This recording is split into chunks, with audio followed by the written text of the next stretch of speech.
Hi, in this video we're going to take a look at some exercises in set theory and figure out how to solve them. So in the previous video you had this question to try out. Let's see if you got the answers correct. In the class of 35 students, 19 take Spanish, 18 take French, and 3 take neither. Calculate how many take both French and Spanish, just French.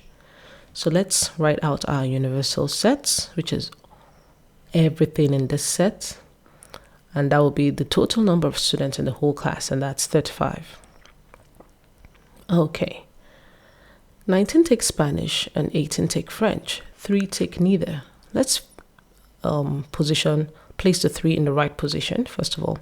3 take neither, so 3 will be outside of this set.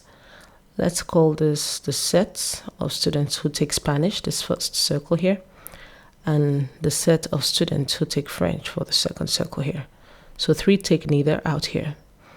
How many take both? We don't know yet, so we'll put an X there. But we know that 19 takes Spanish.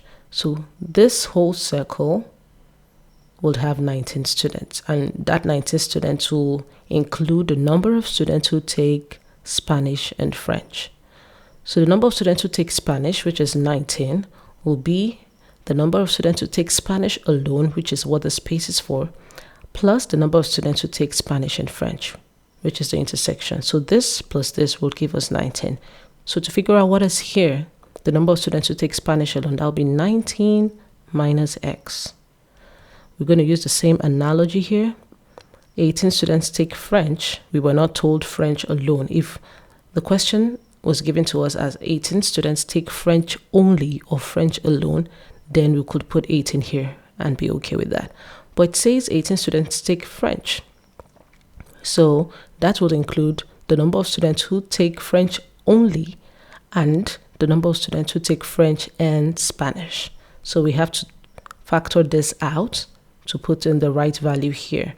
This will be 18 minus X, and we're good to go. So with this now, we can find out the answers to the questions given. So we're going to add everything here up and equate it to the total number of students in the universal set. So that's 19 minus X plus 18 minus X plus 3. All of this should give you 35. Okay, this minus X cancels X out. X minus X, that's 0. So we're left with 19 plus 18 minus X plus 3, all equal to 35. So we can collect like terms, take the letter to the other side of the equation and bring 35 over here. So we have the numbers on one side of the equation and the letter on the other side. So this will be, what's 19 plus 18? That will give you 37 plus 3 plus 35 because, oh sorry, this should be minus 35 because we brought it out from the other part of the equation. So minus 35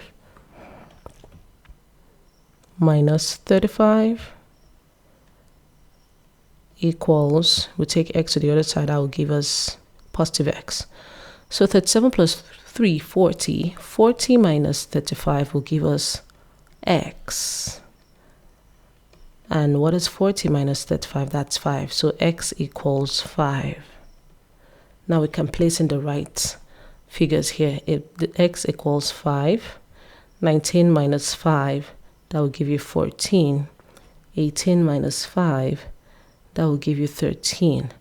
Now let's add up this and see if it's going to give us 35 as a whole. So what's 14 plus 5? That's 19. 19 plus 13, that's 32. 32 plus 3, that's 35. So we just confirmed our answers. Okay, now we can answer every of the questions here. How many students take both French and Spanish? That's 5, which is what we have here, the intersection. Just Spanish, that's 14. And then just French, that's 13. And we're good to go. All right. So I have another question for you that you can try out pending the next video. So try this out. In a year group of 108 students, 60 liked football, 53 liked tennis, and 10 liked neither. Calculate the number of students who liked football but not tennis. So we'll catch up in the next video with your correct answers. Thanks for watching. See you next one.